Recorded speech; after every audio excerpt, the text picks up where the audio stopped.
They thought I was weak, just an old lady moving into a tiny room. They had no idea this room would become the stage for lessons they'd never forget. The first day I moved into the tiny room, my grandkids laughed like I was a joke. Not a soft, playful laugh, it was sharp, disrespectful, cutting right through me. I can still hear it, the hallway filled with whispers, giggles, and stifled chuckles as I carried my last box. "Look at Grandma," Lily snickered under her breath. "She actually chose that showbox?" Jake whispered, loud enough for me to hear. "Seriously, she barely does anything. Why does she even need that tiny room?" And then they all burst into laughter, their young faces alight with amusement at what they thought was weakness. I didn't flinch or respond. I simply placed the last box on the floor, brushed off my hands, and gave them a small, knowing smile, the kind that said, "Go ahead, laugh. You won't be laughing for long."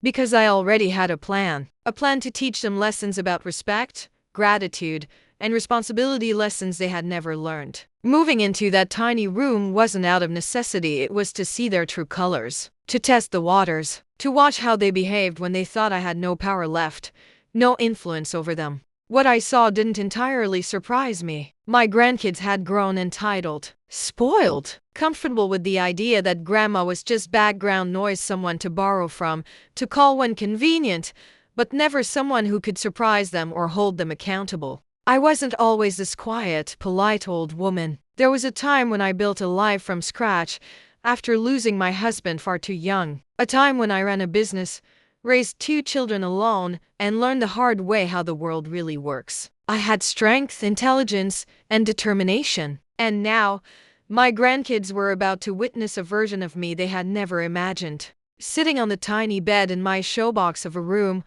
I felt a shift inside me, not anger, not sadness, but something sharper. Resolve. A quiet, unshakable determination. I began observing them immediately. Every glance, every word, every laugh was noted, stored in the part of my mind that had never forgotten anything. I saw Lily roll her eyes as I walked past. I heard Jake mutter under his breath about how unnecessary it was for me to move here. And I smiled. Their entitlement would become the soil for the lessons I planned to teach. That evening, as I unpacked the few items I had brought, my favorite chair, a small lamp, a stack of books, I realized something. The room wasn't just small, it was a canvas, a place where I could watch, reflect, and shape the behavior of those who thought they knew me. I thought back to their childhood when they ran to me for every little thing: hugs, cookies, braids in their hair, bedtime stories. They had once looked at me as their hero, their safe place, their champion. Somewhere along the way,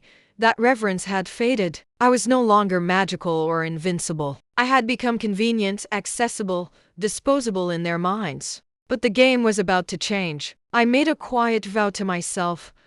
I would not react with anger, frustration, or tears. Instead, I would orchestrate a plan so carefully, so quietly, that they would never see it coming. Each laugh they threw at me, each dismissive glance, would only reinforce the path I was setting for them. That night, I lay in my tiny bed, listening to the house settle. Their whispers faded as they went to sleep, unaware that the tiny room they mocked had already begun to shape their futures. I thought about the lessons I had learned in life, hard-earned, sometimes painful, always transformative. And I realized something: the smallest spaces, the quietest corners, often hold the greatest power. Tomorrow, the first real test would begin, and they'd never see it coming. Grandma in a tiny room wasn't weak. Grandma in a tiny room was unstoppable. And when that day came, they would finally understand exactly who I was. They thought my tiny room meant I had nothing left. But what they didn't realize was that I was quietly collecting every clue I needed to understand exactly what went wrong with them.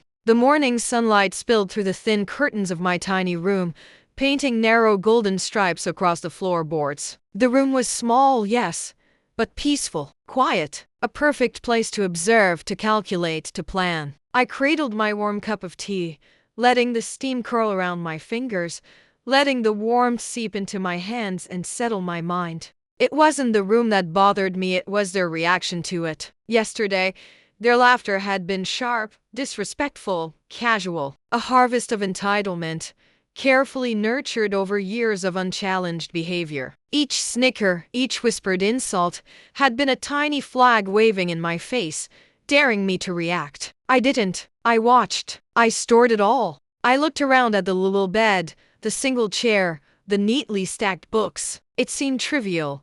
Yes, almost laughable. But in reality, this was the stage. Every glance, every careless gesture, every dismissive word would unfold here, like pieces of a puzzle slowly revealing the bigger picture. I remembered when they were small, when they would run to me with arms wide open, their laughter filling the room like music. Tiny hands, sticky with cookies, reaching for mine. Eyes full of wonder when I braided their hair or told stories that made dragons soar and fairies sparkle in the corners of their imagination. Back then, I had been their hero, their safe place, their champion. Somewhere between childhood and adolescence, that reverence had faded. I had become convenient, accessible, background noise, a person to greet politely before rushing back to their own world. And yesterday, I saw the full extent of it. Lily rolling her eyes as I walked past. Jake muttering sarcastic remarks under his breath. They didn't even bother hiding their smirks.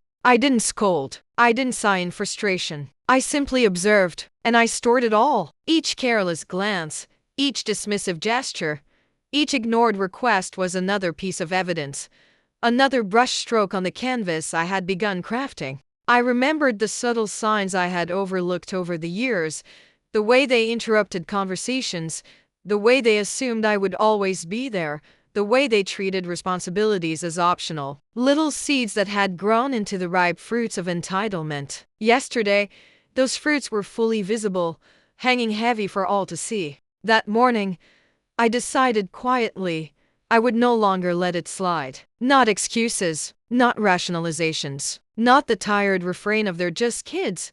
They had realized plenty. They simply didn't care. And I wasn't angry. Not yet. I was disappointed. And disappointment, far more than anger, can be a quiet, piercing weapon. It sinks deeper than raised voices or scoldings. It moves silently, forcing reflection where rebellion once lived. As they moved through the house, I watched. I observed the small habits, the careless gestures, the subtle arrogance. Lily spilling cereal on the counter without cleaning it immediately. Jake scrolling endlessly through his phone, barely acknowledging the coffee I poured. Each minor lapse was a stepping stone, a clue, a lesson in disguise. I smiled quietly to myself. They had no idea that 6 months ago, I had rewritten my will. Every careless action yesterday, every laugh, every whispered insult, only confirmed that the changes I had made were necessary. My new arrangements would reward respect, gratitude, and responsibility, not entitlement, arrogance, or laziness. I spoke softly when they glanced at me, pretending to be busy. "Good morning, sweetheart," I said. Calm, neutral, no drama. They barely looked up, barely nodded. Perfect. Every reaction, every word, every smirk. I filed it all away, tucking it neatly in my mind. Not for punishment, not for revenge, but for growth, for understanding, for a day when the truth of their behavior would be undeniable, and they would finally comprehend the depth of their missteps. By midday, I retreated to my tiny room. Sitting in the corner chair, I allowed my mind to wander, reflecting on the years. They had drifted far from the children who once ran to me for comfort, joy, and warmth. But this was not the end. This was the beginning of their awakening. I poured another cup of tea, carefully noting how the light shifted across the floorboards. I watched the shadows stretch and shrink as the sun moved. Tiny movements, the way Lily flipped her hair impatiently,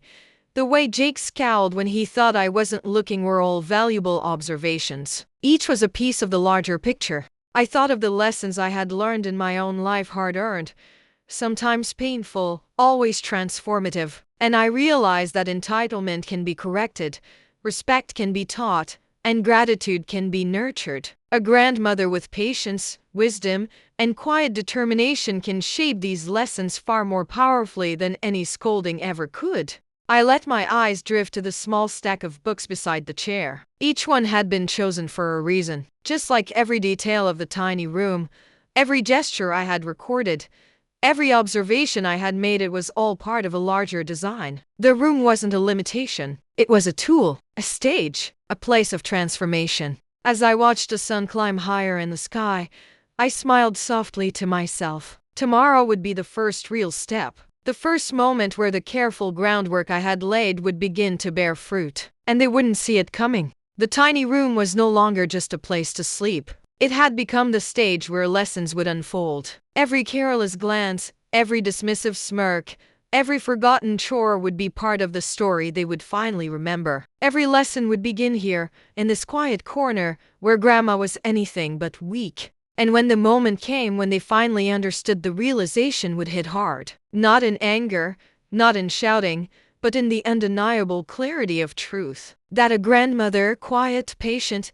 and vigilant, had been watching all along, and she had not forgotten a single thing. The tiny room had power, and soon they would learn exactly how much. They thought I was settling in, but really, I was watching every move they made, preparing for the moment they'd finally understand what that tiny room meant. The afternoon sun slanted through the narrow window of my tiny room, casting long, golden beams across the floor. I sat in the corner chair, legs tucked under me, tea in hand, letting the quiet hum of the house sink into my bones. It was peaceful, calm, perfect, and yet, my mind was far from still. I watched them carefully. My grandkids moved through the house with the ease of those who believe they owned it, each gesture a lesson in entitlement. They laughed too loudly, threw things without care, and barely spared a glance in my direction. The irony was delicious. They thought Grandma was harmless. They thought I was just a little old lady in a tiny room. They had no idea I was cataloging every glance, every smirk, every careless motion. Grandma moves so slow, Lily muttered as she flopped onto the couch, phone in hand. Why does she keep asking questions? Jake added, rolling his eyes. She needs to chill. Like, seriously, another chimed in. I didn't reply. I didn't sigh. I simply watched. Every word, every tone, every flick of the wrist was recorded silently in the notebook of my mind. The tiny room wasn't just a place to sleep, it was my observation post, my command center. Every careless act was a brushstroke on the canvas of the lesson I was preparing. I remembered when they were small, how quickly they had run to me, laughing, shouting, clinging to my arms. How their joy had once been contagious, filling the corners of the house with music and life. Somewhere along the way, that spark had dimmed. They had grown accustomed to my presence, comfortable with my patience, blind to the strength beneath the quiet exterior. But today was different. Today, I could see exactly how far they had drifted, and that knowledge was powerful. By late afternoon, I decided to test them. Not with words, not with confrontation, but with a simple, almost trivial task that would reveal their true colors. I carried the laundry basket from my tiny room to the kitchen, feeling the weight of it in my arms. Not heavy, not dramatic, just real. My joints ached slightly. My hands trembled a little. Nothing they would suspect was intentional, yet every movement was deliberate in its own quiet way. I walked into the kitchen, basket against my hip. The grandkids were sprawled across the living room, snacks scattered, phones glowing, shoes carelessly tossed onto the rug I once treasured. None of them looked up. None of them offered to help. I tried again, the basket wobbling slightly, testing the waters. Still nothing. Finally, one of them glanced at me briefly, voice casual. Grandma, can you move? You're blocking the cabinet. Ah, there it was. The spark of entitlement, blazing so brightly it almost hurt to see. I stepped aside quietly, letting them reach the cabinet, letting them handle the task carelessly, just as they had handled so many things in their lives. Their indifference wasn't just disrespect, it was proof of everything I had suspected. I set the basket down, knees popping as I bent slightly, and watched them walk away, leaving bowls and crumbs behind from breakfast. They had no idea this was part of a plan. That every ignored chore, every careless glance, every smirk, was evidence, building toward a moment they would never forget. Sitting back in my corner chair, I let out a soft sigh of disappointment. Not frustration. Disappointment is sharper than anger. It lodges itself deep inside, forcing reflection when pride alone would never suffice. And I could feel it settling, warming my thoughts like tea, giving me clarity and resolve. I thought back to the lessons I had learned over my life, painful lessons, yes, but transformative. Patience, observation, strategy, timing. The world hadn't handed me anything, yet I had built a life rich in experience, in knowledge, in quiet strength. And now, my grandkids were going to learn those lessons too. Only theirs would be earned, not handed out freely like candy or affection. As the sun began to lower in the sky, I looked around my tiny room. The stack of books, the neatly folded blankets, the faint smell of tea lingering in the air, all of it was deliberate. Just like my observations, just like the careful, quiet strategy I had begun implementing. Every minor detail mattered. Every slight gesture from them mattered. And all of it would culminate in the revelation they would never see coming. Tomorrow would be the next test. A larger, more intricate step in the path I had quietly paved. And I would be ready, calm, patient, and observant. They thought Grandma in a tiny room was weak. They thought she was powerless. They had no idea. The tiny room had become much more than a space. It had become a lens through which I could see them clearly, a stage upon which the lessons would unfold. And when the day came, the moment they finally understood the depth of their missteps, it would be unforgettable. Before you can teach someone a life-changing lesson, you have to see who they really are, and my grandkids failed their first test without even realizing it. The next morning, sunlight poured softly through the thin curtains of my tiny room. Birds chirped outside, the air smelled faintly of dew and freshly brewed coffee, and the house was quiet to quiet.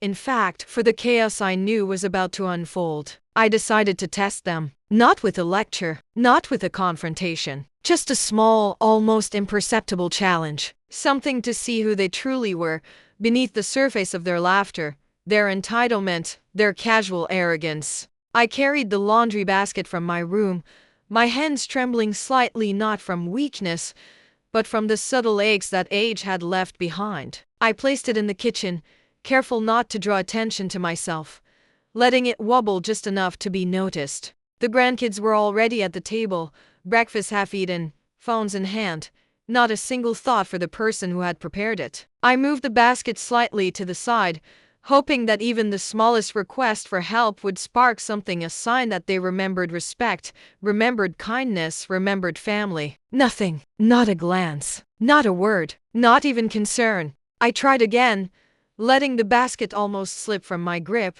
a slight tremor that anyone would notice. Still nothing. Their indifference was astonishing. My heart clenched slightly, not in anger, but in sharp disappointment. This was more than laziness. This was entitlement in its rawest form, the result of years without consequence. Finally, one of them muttered without looking up, "Grandma, can you move? You're blocking the cabinet." I let out a quiet, controlled sigh. There it was, the spark of selfishness, the bright flame of thoughtlessness that had gone unchecked for too long. I stepped aside, letting them handle the cabinet carelessly, letting them see that the world does not bend to their convenience. I washed the bowls they left behind from breakfast, milk crusted at the bottom, spoons abandoned carelessly, crumbs strewn across the counter. I didn't do it for punishment. I didn't do it for revenge. I did it to preserve order, to maintain calm, and to observe. Every motion, every careless gesture, was a piece of the lesson I had begun crafting. Sitting back in my tiny chair, I reflected on what I was seeing. They weren't unkind because they were young. They weren't thoughtless because they didn't know better. They were unkind because no one had held them accountable, because no one had made them notice the consequences of their actions, because no one had taught them the value of thoughtfulness, respect, or gratitude. And now, that was my responsibility. I thought about my own life, the hard lessons, the challenges I had faced alone, the strength I had built over decades. Those experiences had shaped me, honed my patience, sharpened my observation, and taught me that timing was everything. Today was the first step. Tomorrow would be another. And each day would build on the last, layer by layer, until the realization struck them like lightning. Grandma had not been powerless. She had been waiting, watching, planning. As the morning wore on, I continued my silent vigil. Every glance at a phone, every careless movement, every sigh of boredom was noted. I catalogued it all like evidence, like brushstrokes on the canvas of a lesson they would never forget. By mid-morning, they were gone for school. I lingered in the quiet house, letting the solitude settle over me. I reflected on what I had seen: entitlement, laziness, thoughtlessness, but also potential, a spark of humanity that had yet to be nurtured, a willingness, buried beneath layers of comfort and habit, that could be awakened. I carefully placed the laundry basket in its corner, wiped down the countertops, and let the silence wrap around me. The tiny room had become more than just a space to live. It had become a laboratory, a place to observe, to plan, to shape the future. And the lessons, carefully constructed, were just beginning. I poured myself another cup of tea and let my mind wander. Patience, strategy, observation, timing, this was my toolkit. And soon, very soon, the fruits of their entitlement would meet the unyielding power of quiet determination. The tiny room had shifted. It was no longer just a living space. It was a stage, and the first act had begun. When they returned, they would see nothing, but they would feel everything. And when the moment came, when the lesson finally landed, they would remember this morning forever. Not in anger, not in yelling, but in the undeniable clarity of truth. Grandma had been watching all along. Every detail mattered. Every careless action counted. And the tiny room, mocked and dismissed, held the power to change everything. They thought Grandma was harmless, but every careless gesture they made was planting the seeds for lessons they would never forget. The afternoon light shifted across the walls of my tiny room, soft and golden, brushing over the stack of books I had carefully placed in the corner. I sipped my tea slowly, letting its warmth seep into my hands and settle my mind. Quiet, calm. The house hummed softly around me, but my attention was far from the stillness. My grandkids had returned from school, their chatter echoing faintly down the hallway. I could hear the careless tone, the laughter that assumed I was invisible. They moved with ease, completely unbothered by the idea that someone might be watching or judging their actions. That was perfect. I decided it was time to set the first real, subtle challenge. Not a confrontation, not a lecture, just a small situation that would test their instincts and sense of respect. I carefully set a glass of water on the edge of the counter, just slightly too close. I watched from the doorway as Jake leaned over to grab a snack, brushing past it without noticing. Lily dropped her backpack by the door, nearly tipping the glass. Still, neither noticed. The tiny room had become my observatory, my stage, my classroom. Every careless move, every glance, every dismissive sigh, they were teaching me about themselves, whether they realized it or not. And I was learning how to guide them toward awareness. I remembered their childhood, how quickly they had run to me for comfort, joy, and attention. Their eyes had once shone with wonder at the world. Now, that wonder had dulled. They had become accustomed to convenience, expectation, entitlement. They had forgotten what it meant to notice, to appreciate, to be mindful. But that was about to change. I waited until they were seated, half engrossed in their screens, before I spoke. "Hey, sweethearts," I said softly, my voice calm and deliberate. "I need your help with something." They glanced at me briefly, barely interested. "What is it?" Lily asked, scrolling her phone. "Just carrying these boxes to the other room," I said, gesturing toward the small stack of books and laundry baskets I had collected. "Oh, okay," Jake muttered. "Sure." I watched carefully as they approached. Their movements were casual, careless. They didn't ask questions, didn't offer thoughtful assistance. They simply moved what I asked, absent-mindedly, like the task was beneath notice. Perfect. Each careless motion, each lack of curiosity, each dismissive glance was a piece of evidence. A brushstroke on the canvas I was creating for the day. They would finally realize how far they had drifted from respect, gratitude, and mindfulness. I remembered my own lessons in life, hard-earned and often painful. Patience, observation, and timing had always been my allies. They had taught me that the quietest actions often carried the most weight. Today, my grandkids were providing me with exactly that, the raw material for teaching them lessons that would stay with them forever. After the task was completed, I didn't thank them. I didn't scold them. I simply returned to my tiny room, carefully noting their expressions, the tone in their voices, the way they avoided looking at me. Every detail mattered. Every slight, every shrug, every careless gesture was part of the story I was crafting. The room had become a lens through which I could see clearly. Their habits, their entitlement, their lack of awareness, it was all visible now. And it would all have consequences. Not immediate, not harsh, but unavoidable, inevitable, life-changing. I sat in the chair, letting the quiet settle around me, reflecting on the hours that had passed. This wasn't about punishment. It wasn't about revenge. It was about teaching, guiding, correcting, about shaping them into the people I knew they could be, the people they once were,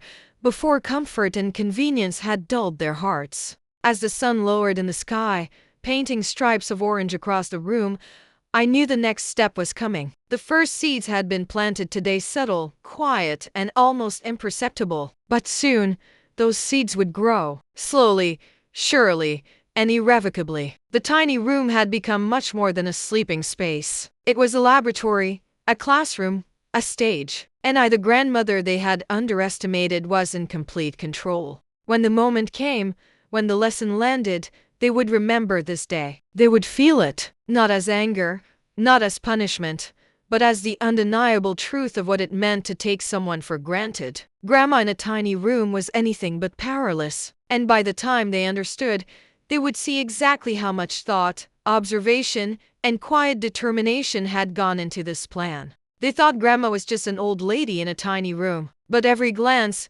every word, every careless gesture was being recorded in the lesson they'd never forget. The next morning, the house was quiet again. Sunlight spilled lazily across the floorboards of my tiny room, and the air smelled faintly of coffee and toast. I sat in my small chair, cradling my tea, listening. Every sound carried meaning: the shuffle of feet, the murmur of their voices, the clink of dishes. It was incredible how people reveal their true selves when they think no one is paying attention. My grandkids were no exception. Every careless movement, every sigh of impatience, every glance that avoided responsibility, it all spoke volumes. I reminded myself, observation was key. Not confrontation, not scolding, simply understanding who they were and why they had drifted from the values I had once tried to teach them. Lily left her shoes in the middle of the hallway again. Jake tossed his backpack onto the couch, ignoring the small stack of folded laundry I had carefully left there. And yet,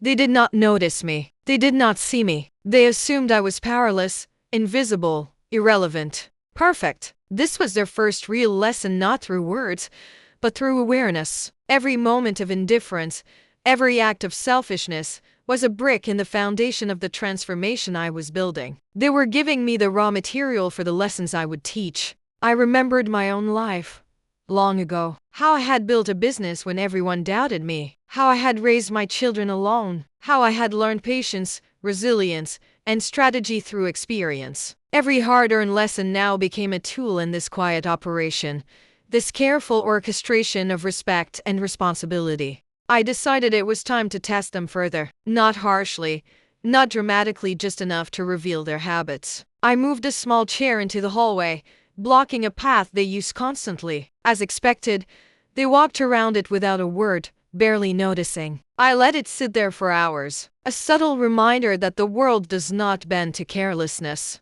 Then I placed a small note on the kitchen counter, asking for help with something mundane, a simple task. The note was casual, almost invisible. When I returned later, the note had been ignored. Not forgotten. Ignored. Completely disregarded. The realization sank in quietly, without drama. They had been given opportunities, countless small chances to show thoughtfulness, to show gratitude, to show care. And yet, here they were, indifferent. I smiled softly. This wasn't failure. This was clarity. This was understanding the truth before action. Every small slight, every moment of thoughtlessness was teaching me exactly how to proceed. By mid-afternoon, I retreated to my tiny room. Sitting in the corner chair, I poured another cup of tea and watched the sunlight shift across the floorboards. Shadows stretched and shrank as the day passed. And with each passing moment, my plan crystallized further. The tiny room had become more than a space. It was a laboratory,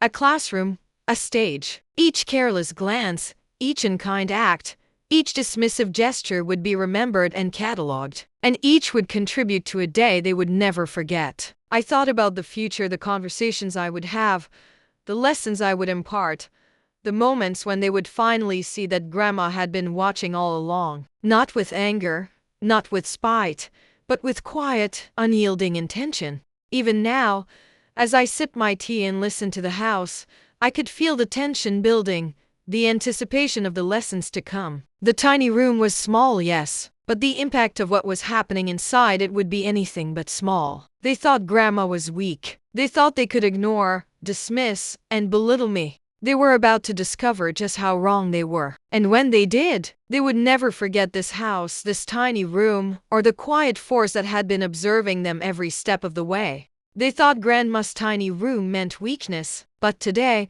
a subtle challenge would reveal exactly who they truly were. That evening, as the golden sun dipped toward the horizon, I decided it was time for the first real, subtle challenge. Nothing dramatic, nothing obvious, just a situation that would reveal their character without them even realizing it. I placed a tray of clean dishes on the kitchen counter, stacked neatly, and left a small note. Please put these away if you have a moment. A simple request, one that required awareness, care, and initiative. Lily glanced at the tray while scrolling through her phone and said nothing. Jake wandered in, eyes glued to the TV, and simply walked past it. The tray remained untouched. I let the silence hang in the air like a soft but insistent reminder. I watched from my tiny room. Every glance, every gesture, every missed opportunity to act was recorded. Each small act of indifference, each shrug, each sigh, it all told me more about them than any lecture ever could. I remembered when they were children, eager, enthusiastic, excited to help. Their eyes had shone with curiosity and care. I had been their world, their hero, their safe place. Somewhere along the way, the innocence had faded, replaced by entitlement and distraction. And yet, this was not failure. This was clarity. This was a roadmap. I now knew exactly where they had gone wrong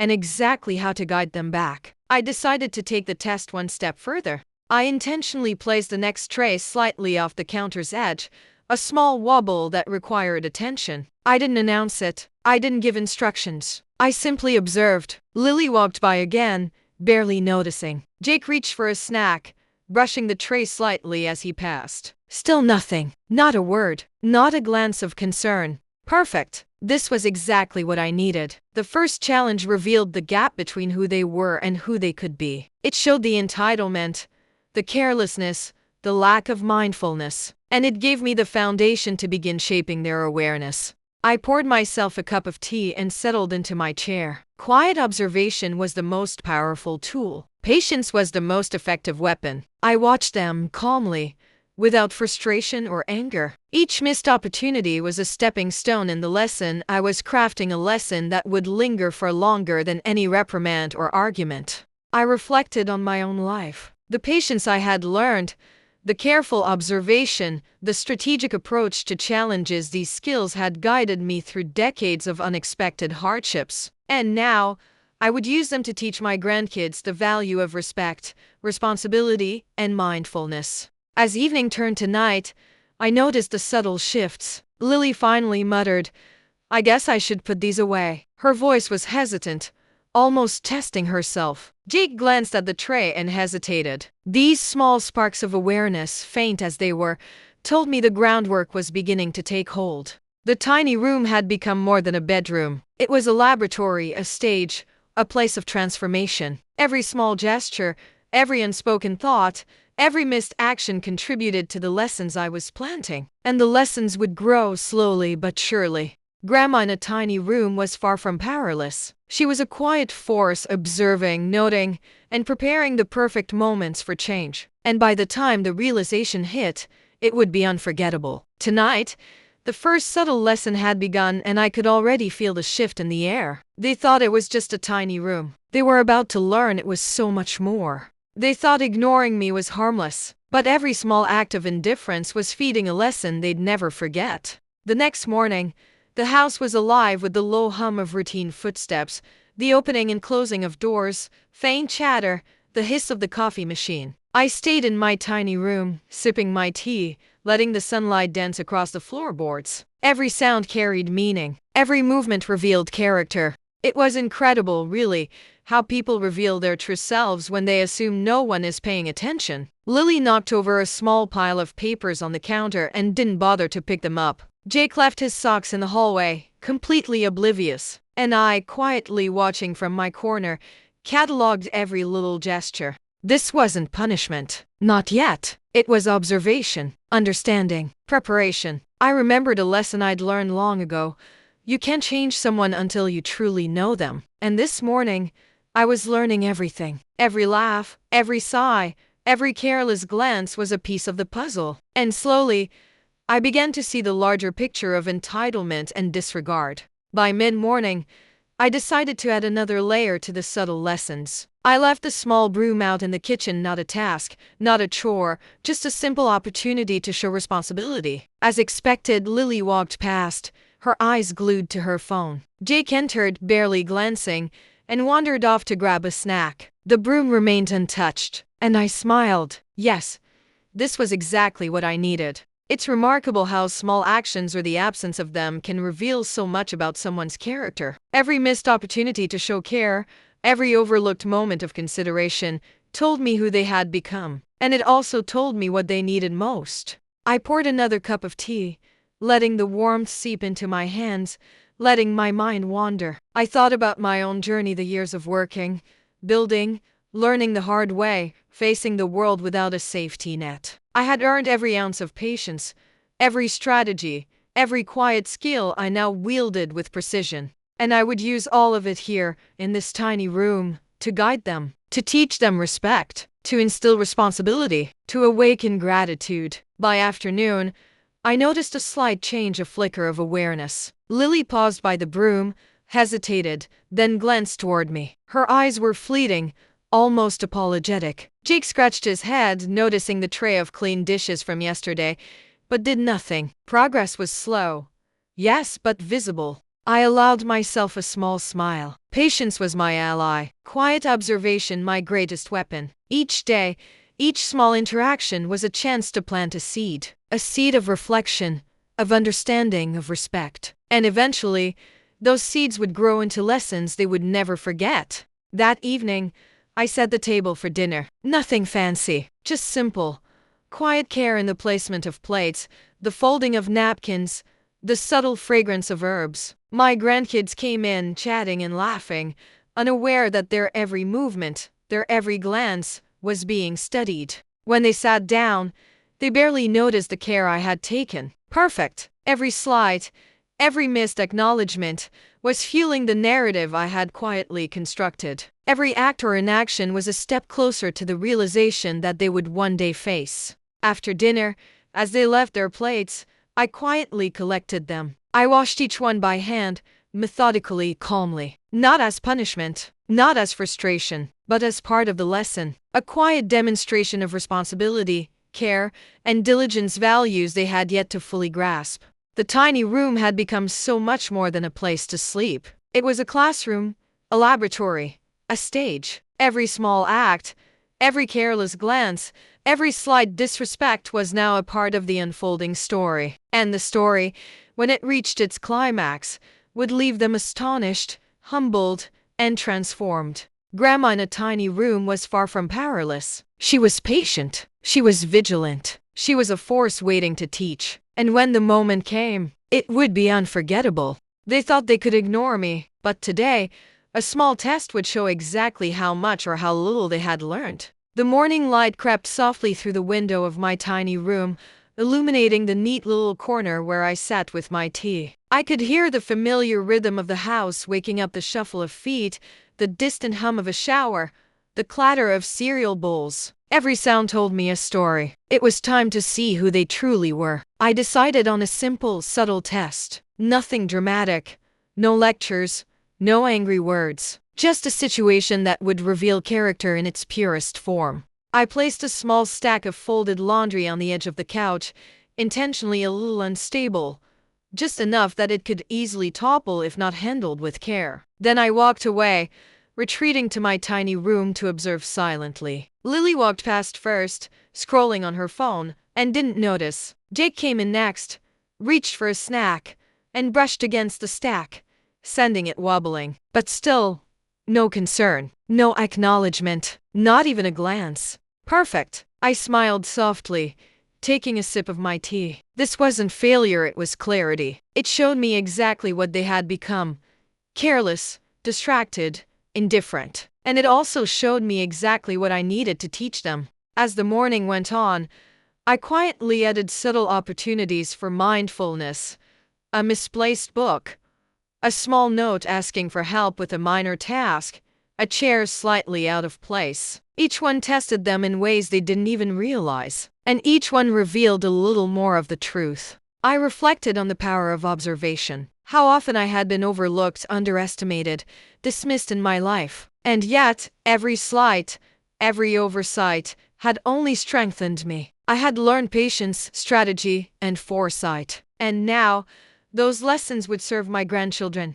By afternoon, I noticed tiny changes: a flicker of awareness, a hesitation, a glance toward me that lingered longer than usual. Lily paused by the book I had accidentally left open. Jake's hand hovered over the tray of dishes, as if considering whether to help. These small sparks of consciousness told me the groundwork was taking hold. But it was subtle, just enough to start planting seeds of reflection. I didn't rush. I didn't scold. I simply observed quietly, recording everything in the corner of my mind where no one could see. As evening approached, I prepared a simple dinner. Nothing fancy, just care in every detail: the placement of plates, the folding of napkins, the warmth in the presentation. My grandkids entered, laughing and talking, oblivious to the lessons unfolding around them. When they sat down, they barely noticed the attention I had given. Perfect. Every slight, every lack of acknowledgement was part of the plan. Every act or inaction was a step toward the awakening I was orchestrating. After dinner,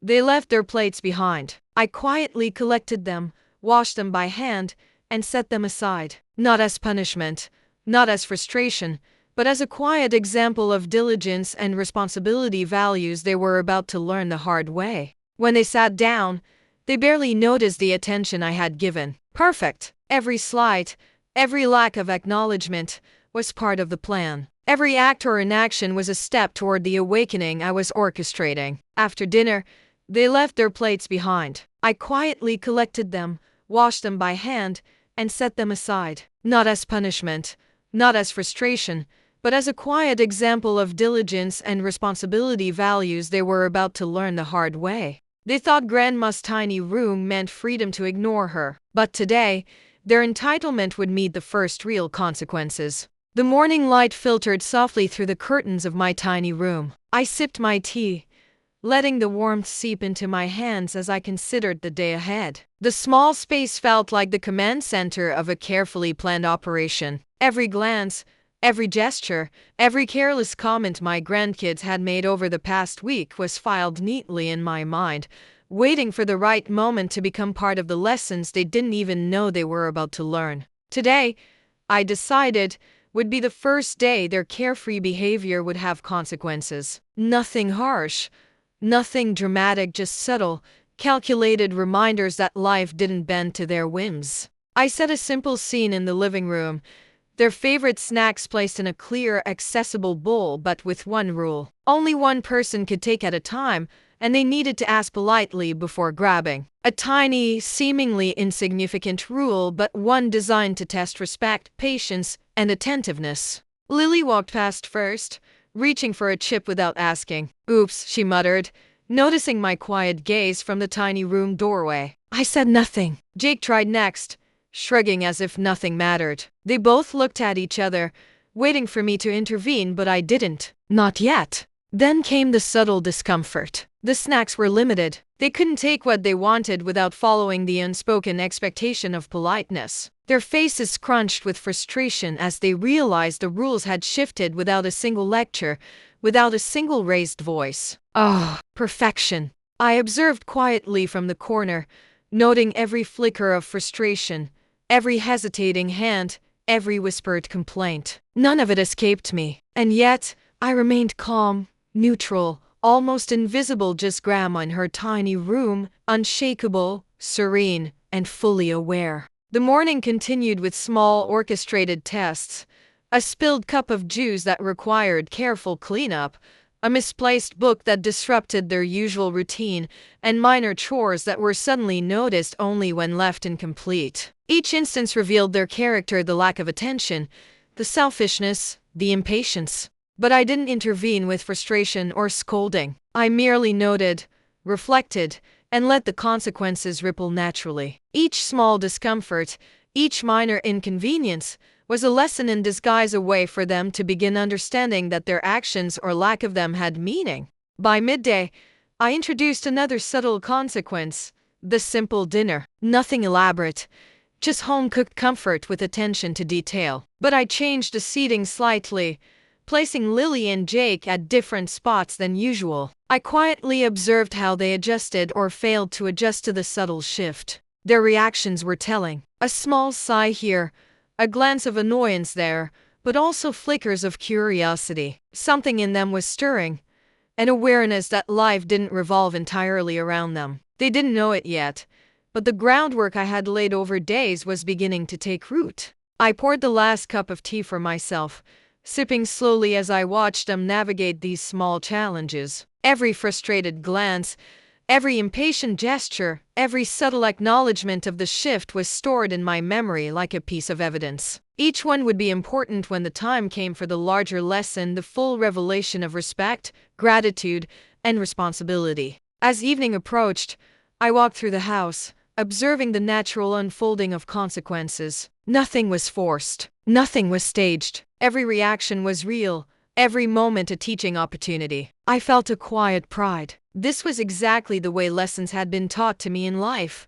Patiently, subtly, with full awareness and measured care. Finally, as the day drew to a close, I returned to my tiny room. Sitting in the corner chair, I allowed myself a small, satisfied smile. The tiny room, mocked and laughed at, was not just a living space, it was the arena of transformation. Today had been the first real step, the first subtle awakening. And tomorrow, the next layer of understanding would unfold.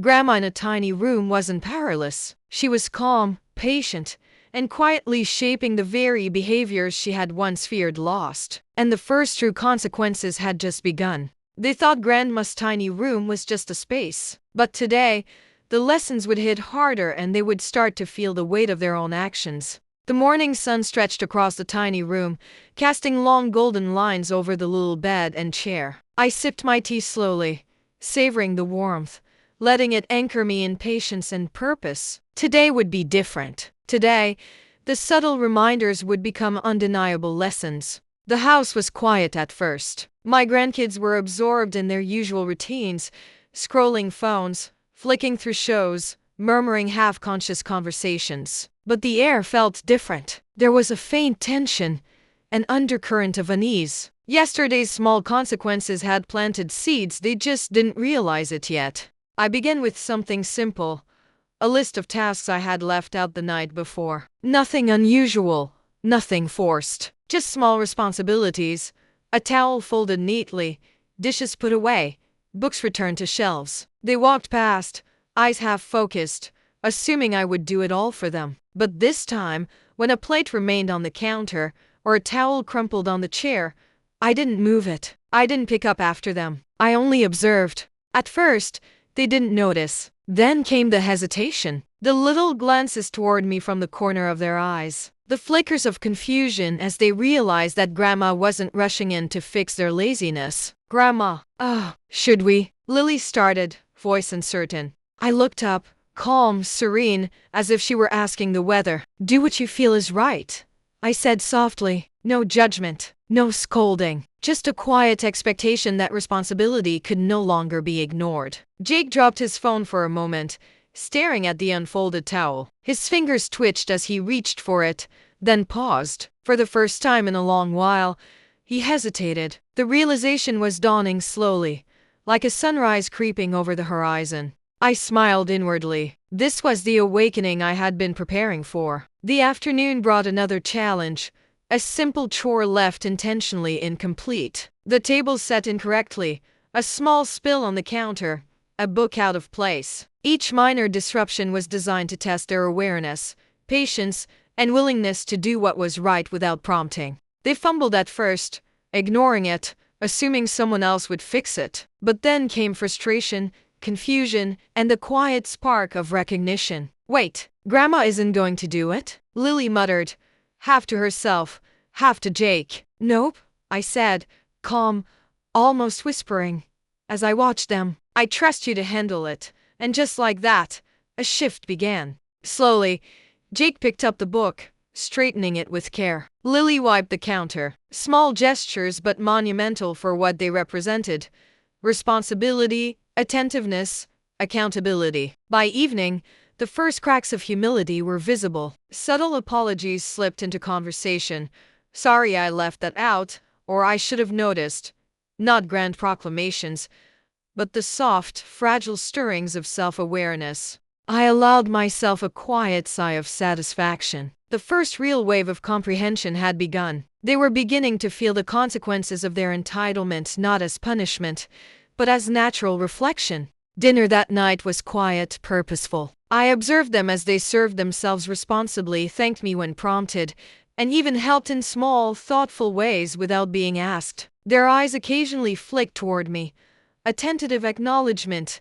Grandma was not the background character they once assumed she was. As they went to bed, I lingered in the tiny room, watching the sunlight fade and the shadows stretch across the floorboards. Today had been a turning point, a subtle wake-up call. They hadn't fully grasped it yet, but the lessons were taking root. I reflected on the journey. The tiny room, once a symbol of weakness in their eyes, had become a stage, a controlled, gentle arena where respect, gratitude, and responsibility were being taught quietly, patiently, inevitably. I smiled softly, knowing the final lessons, the ones that would bring full realization, were approaching. Soon, they would understand fully. And when that day came, the laughter that once cut through my heart would be replaced with understanding, humility, and love. Grandma in a tiny room wasn't just observing. She was shaping, guiding, and quietly transforming. And the wake-up call had just begun.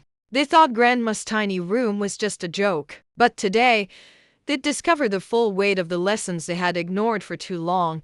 The morning light filtered through the thin curtains of my tiny room, sharper now, as if the sun itself wanted to witness what was about to unfold. I sat quietly on my chair, a cup of tea in hand, savoring the calm before the storm of understanding, of realization, of truth. Today, nothing subtle. Today, the lessons would converge. Every careless glance, every ignored responsibility, every laugh at my tiny room would culminate in a single, undeniable moment of clarity for my grandkids. I moved through the house with deliberate calm. The chores I had quietly set in motion over the past days now formed a sequence, a tapestry of their entitlement revealed in real time. Laundry waiting folded, dishes intentionally misplaced, small challenges sprinkled in strategic corners, each one designed to test, reveal, and correct.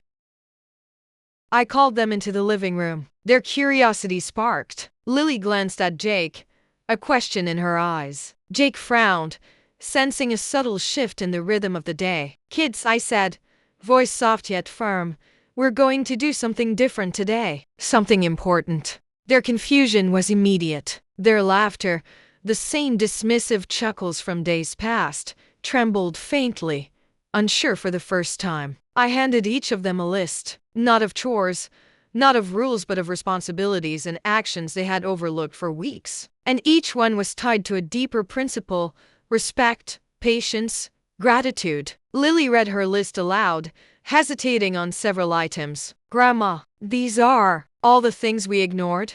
I nodded. "Yes. Every time you overlooked something, every time you assumed I would handle it, every time you laughed, you ignored the chance to practice care, responsibility, and respect. Today, you'll see the impact." And then the moment arrived. I asked them to correct the small mishaps: fold laundry, put dishes in the right place, tidy up areas they had neglected. It began slowly. Hesitant hands, awkward movements, Tiny apologies whispered under their breath. Lily paused to smooth the blanket on the sofa, while Jake straightened a crooked picture frame, both stealing glances at me as if to see whether I approved. But as they worked, a transformation unfolded. They began to notice details they had ignored: the care it took to maintain a home, the effort required to support a family, the patience needed to act thoughtfully. "You know," Jake said, voice quieter than I had ever heard it, "we never realized you do so much all the time." Lily nodded, wiping the counter carefully. "And we just ignored it." "I'm sorry, Grandma." The moment I had waited for. Genuine recognition. Humility. A spark of gratitude replacing the arrogance I had witnessed for too long. I smiled softly. "This isn't punishment. It's learning. Life doesn't just hand lessons to people you notice. You act, you grow." They continued, now fully engaged. Not because I forced them, not because I scolded, but because they had felt the consequences of their actions, understood the effort behind simple things, and realized the weight of their entitlement. By evening, the house was quiet, not in tension, but in reflection. The tiny room that had once seemed laughable had become the arena of transformation. My grandkids, once dismissive and careless, now looked at me with newfound respect, understanding, and warmth. I called them into my tiny room, sitting together on the little bed and chairs. Lily fidgeted with the edge of the blanket, Jake's hands folded neatly on his lap. "You've done well today," I said, voice soft, but filled with pride. "Not because you completed chores, but because you began to understand. You began to see what respect, responsibility, and gratitude really mean." Tears glimmered in Lily's eyes. Jake's jaw tightened as he nodded,